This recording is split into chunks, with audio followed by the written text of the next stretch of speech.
ayahuasca journey is a complex and difficult process. First off, there's the physical effects. Ayahuasca is a beverage. It's a brew, and it tastes just absolutely disgusting. It is hard to imagine a more horrific and unpleasant taste. And you have to brace yourself physically and mentally before pouring this beverage down your throat. I certainly do. It's very, very, very hard work. Secondly, within about half an hour to an hour of drinking the brew, most of us start to feel pretty ill. You're vomiting, you have diarrhea. It's physically a most uncomfortable ordeal that you have to go through before the powerful visionary effects begin to take place. And those visionary effects typically have two levels. One of them concerns what you might call personal development. In the Amazon, they believe that there is an intelligent spirit that lies behind ayahuasca. They don't think they're dealing with just plants, and who are we to say they're wrong? The shamans believe that an intelligent entity, a spirit being, lies behind the ayahuasca beverage, and that she, and they always regard her as a female presence, that her business is the planet and the betterment of human beings. Strange idea, huh? But this is what they believe in the Amazon, and they know a damn sight more about it than we do. Well, one of the ways this works is that ayahuasca will typically show you your own life in an extremely clear and unconfused way. Normally we protect our own behavior with all sorts of little personal explanations and reasons for why we behave in the way that we do. Ayahuasca will show you absolutely clearly and honestly really why you behaved in the way that you did. Sometimes you may have been mean or harsh to another person and pass that off as absolutely the right thing to do under the circumstances. Ayahuasca will show you it was the wrong thing to do. It will show you that anger and ego and arrogance and pride in your own personality are not serving you and are not helpful. And it will keep teaching you these lessons again and again and again, showing you starkly and honestly how you are, until you start fixing your behavior and improve the way that you function in the world and work hard to become a less toxic and more positive person. Ayahuasca's done this for me, and it's done it for countless other people who I know. It's a mystery, but there it is. It puts you through that psychological process. The second thing that ayahuasca does is take you on a journey into parallel realms. Now, of course, many scientists would say this is just brain candy. This is just an illusion of your own brain, disturbed brain chemistry. I don't agree with those scientists. I can't prove they're wrong, but when I look at the burden of evidence, and particularly of the huge body of knowledge that shamanistic cultures have brought together on the use of visionary plants, I'm inclined to believe that they're right, and that reality is much more complicated than we imagine, and that we are surrounded all the time by a vast, invisible reality, normally invisible to our senses. And what I've found, and many others report this with ayahuasca, is that it seems to retune the receiver wavelength of the brain and allow those normal invisible realms to become visible for a brief period. So it connects us to a much wider reality. This can be deeply disturbing, but also incredibly nourishing, to realize that we are not just this finite little dot, that we're part of a much huger and wider, awe-inspiring reality. And the third thing that happens with ayahuasca, and it's very curious, is that if you have some aspect of your life that's creative, could be writing poetry, could be painting, ayahuasca again and again will enhance that. All over the world now, we're seeing incredible visionary art produced by people who've been inspired by ayahuasca. Now, this is not news to the shamans in the Amazon, because they create incredible visionary art, and have done for thousands of years, documenting their ayahuasca journeys. But it's happening in the West now. I'm thinking of people like Alex Gray, Bob Venosa, Martina Hoffman, who have brought into being incredible works of art, inspired by their ayahuasca experiences. It seems to enhance certain aspects of human creativity. All of these things are available to us should we choose to drink ayahuasca. We do not have to drink ayahuasca. It's a personal choice. I would like to live in a society where that personal choice can be made, free of fear, free of ideology, free of propaganda, simply a decision that an adult makes about his or her own life. I'm not claiming that I'm a better person because of ayahuasca, but what I am saying is I'm trying to be a better person because of ayahuasca. It's showed me serious faults in my personality. I regard them as serious, which need to be fixed. And life is a journey, and I'm 59 years old, and I only have, so much longer on this planet.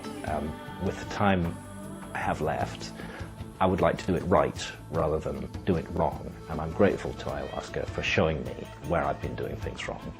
It's very hard to change deeply ingrained old habits, but I am trying, and I shall continue to try. Can you tell us about your experiences and what you took out of DMT?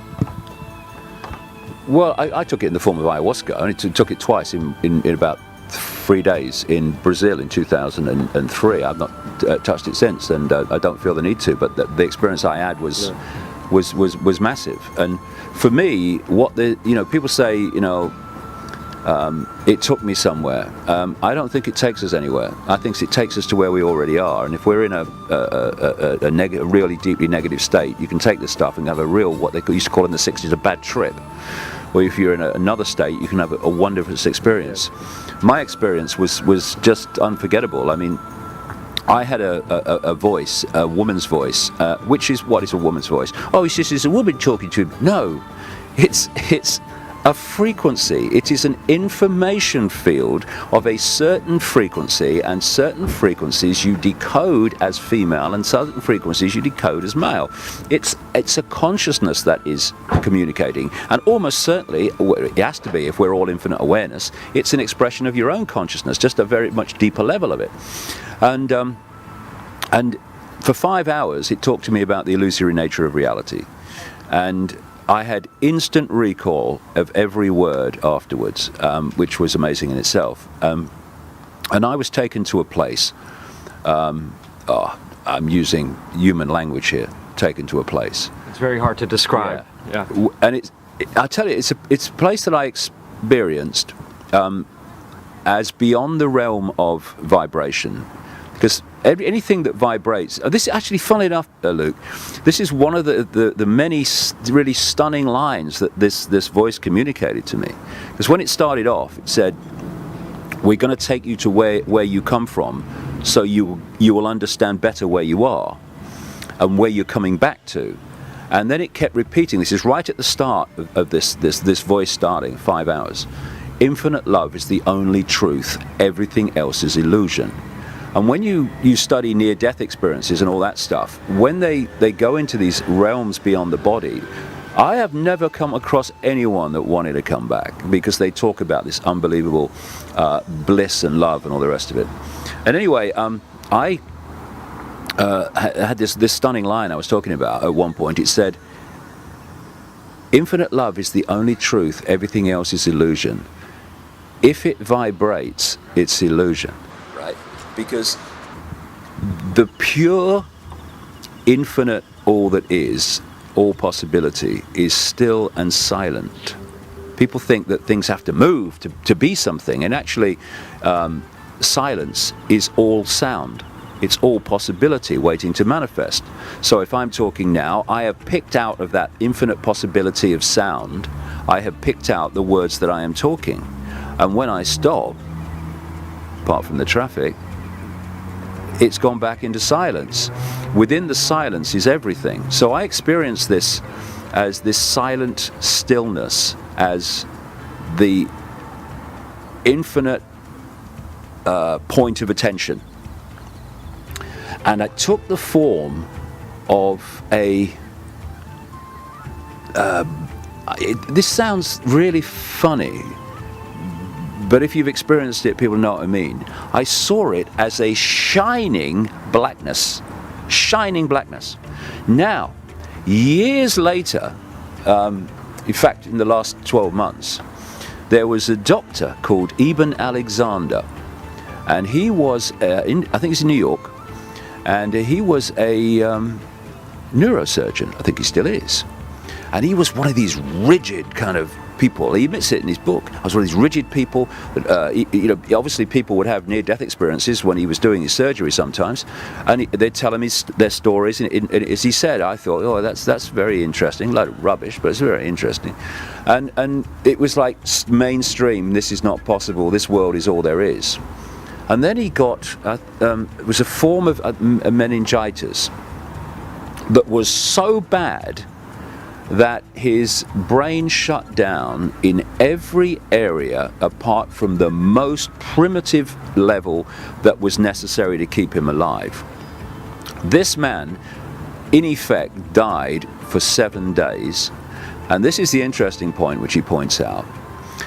When people talk about, and there's millions and millions of them now, when they talk about near-death experiences, the mainstream scientists, they go, oh, it is not impossible. God, please, God save us from science. And anyway, because what they're doing is they're just reliving their experiences from this part of the brain, and that's what's happening and all that stuff. Well, that part of the brain, in his case, completely shut down. It was inactive, so it ain't coming from there. And he came back. He should not have lived. That was a virtual impossibility for him to live. It was certainly almost absolutely impossible for him, if he did live, to be anything more than a vegetative state.